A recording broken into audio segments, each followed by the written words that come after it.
Greetings, dear friends. Your support is our strength. Don't forget to like, subscribe, and share this video. This helps the growth of our channel. Leave comments because feedback is very valuable to us. And now to the most current world news. Let's go. Yulia Timoshenko predicts the end of the war. What is behind the statement about Ukraine's May reboot? Britain is preparing for a crisis. Citizens are being urged to pack so-called emergency bags. Scandal in the IDF. Shooting of an ambulance in Rafah and a secret burial. Trump warns of tough times. What is behind his statement about an economic revolution? Elon Musk opposes Trump's tariff war and proposes a free trade zone between the United States and the European Union. Hello friends, this is Channel 8, and once again your host Sergey Russian. Today let's talk about the main issues. Ukrainian politician Yulia Timoshenko predicts the end of the war. What is behind the loud statement about Ukraine's May reboot? Yulia Timoshenko announced plans to end hostilities by the end of May, followed by a complete government reboot. The former Prime Minister refers to certain international agreements, but does not disclose details. This statement has shaken the Ukrainian political scene and provoked a sharp reaction from official Kiev. So what exactly did Timoshenko say? The timeline saw the war will end in May. Without clarification, does this mean a truce or a complete ceasefire? Scenario: so, post-war transformation of power through mechanisms agreed upon with partners. Context: a speech at a closed forum of the business elite where she criticized the current leadership of Ukraine. 4 possible explanations. For her words, this is insider information, meaning Timoshenko's version is that she received data about upcoming peace talks through her channels in the European Union. Confirmation: there is none. The Ministry of Foreign Affairs of Ukraine called it the private opinion of a politician. Could it be a political maneuver? The goal is to establish herself as a peacemaker, ahead of hypothetical elections. Risk: if the prediction does not come true, she will suffer reputational losses. Leak from abroad: there are indirect signs, recent words from Macron about the inevitability of negotiations, and statements from the United States about a plan. B, some kind of plan. B, disinformation. And why? Testing the public's reaction to the idea of a peaceful settlement. The official position of Ukraine. Zelensky outlined it. Any talks about peace before the liberation of territories are a betrayal. Defense Sergeant. Counteroffensive plans are not being cancelled. Experts.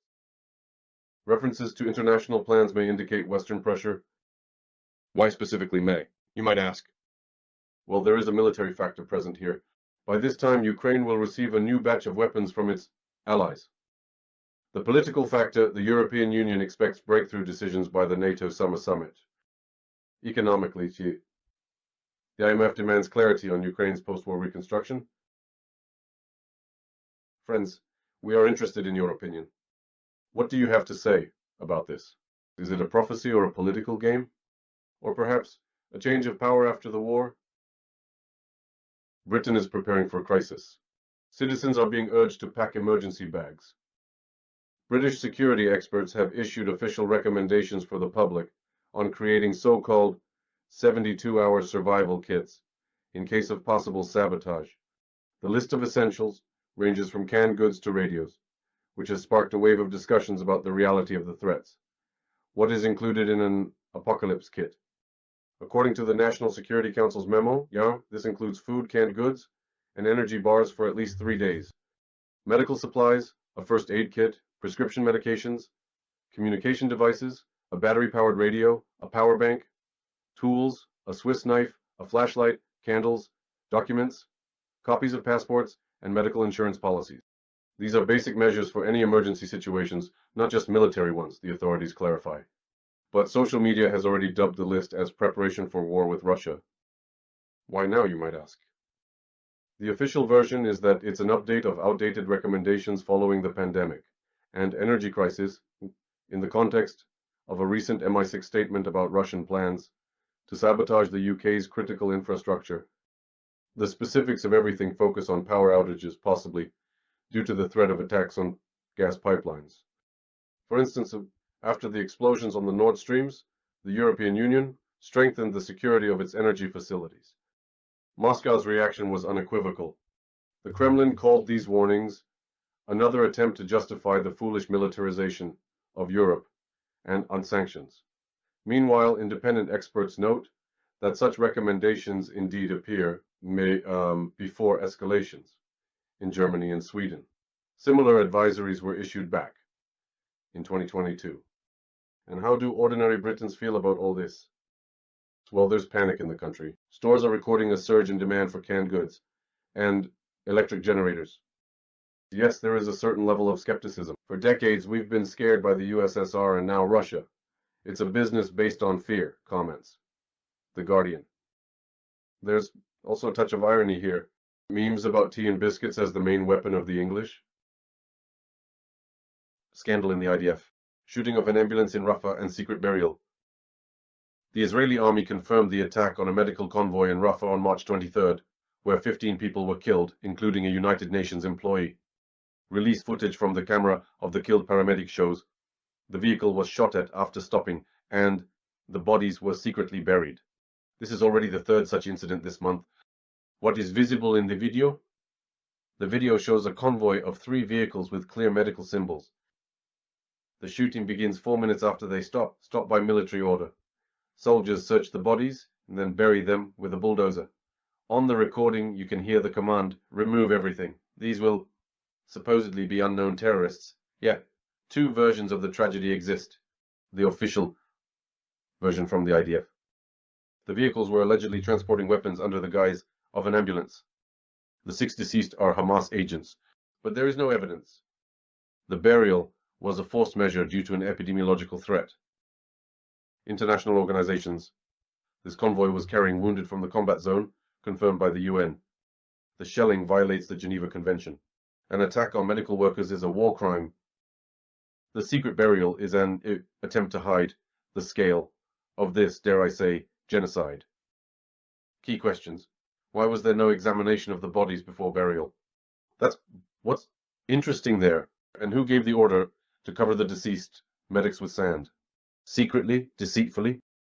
How did the video from the cameras of the deceased end up with journalists? This is another yet unknown question.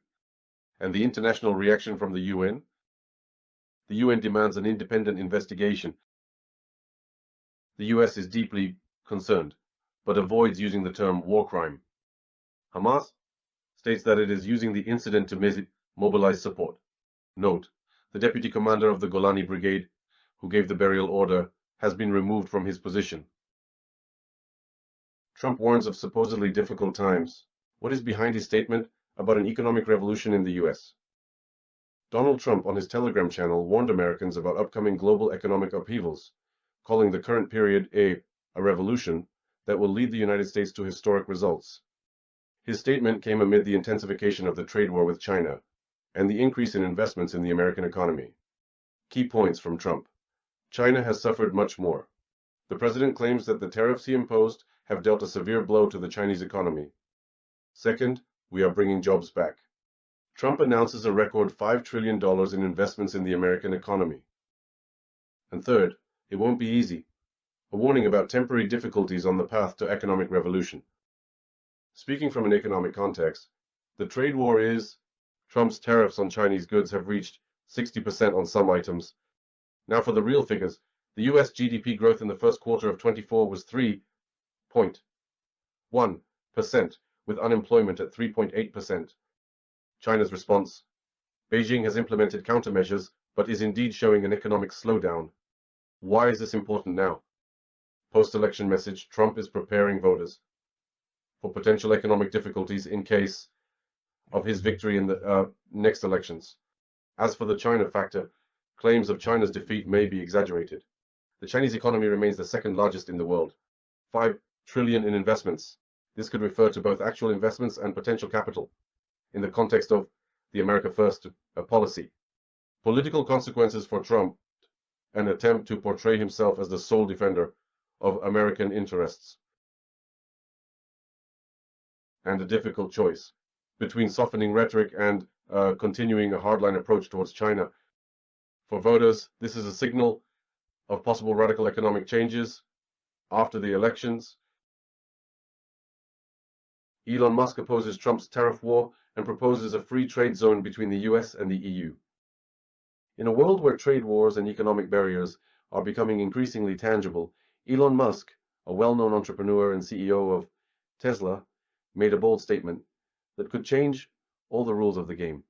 Amid Donald Trump's recent initiatives to introduce new tariffs, Musk made an unexpected proposal to create a free trade zone between the US and the European Union. Let's delve into what lies behind this idea and what consequences it might bring to the world. In his recent speech, Elon Musk expressed concern over the escalation of tariff conflicts, which he believes are harming the entire global economy. He stated, "I hope that the United States and Europe can establish a very close partnership," adding that he envisions a future where both sides abandon trade barriers. "I hope, for example, with tariffs, that eventually an agreement will be reached. Europe and the United States will move to zero tariffs, effectively creating a free economic trade zone between Europe and North America," he emphasized. Elon Musk's idea sounds ambitious, but it is not without foundation. A free trade zone between the US and the European Union could become the largest economic alliance in history, uniting markets with a combined GDP of over $40 trillion. This would allow for lower prices on goods, simplify market access for companies on both sides of the Atlantic, and possibly give a new impetus to the global economy. For a company like Tesla, which operates actively in both the US and Europe, such an agreement would be a real gift, a breakthrough, eliminating bureaucratic obstacles and reducing all costs. However, Elon Musk's proposal contradicts Donald Trump's policy, who has made tariffs a key tool of his economic strategy and his struggle. Trump has repeatedly stated that high tariffs are necessary to protect American manufacturers and bring jobs back to the United States of America. His administration has already imposed tariffs on imports from the European Union, including steel and automobiles, which prompted retaliatory measures from old Europe. This trade conflict, according to experts, has already led to rising prices and a slowdown in economic growth on both sides of the ocean. Musk, known for his straightforwardness, this time spoke very cautiously, avoiding direct criticism of Trump. Well, perhaps he fears confrontation with him. Nevertheless, his position is clear. Tariff wars are a road to nowhere. Instead, he proposes cooperation, which could become an alternative to protectionism. Zero tariffs are not just a dream, they are a real possibility, he added, urging the leaders of the United States and the European Union to engage in dialogue. The reaction to Musk's statement was mixed.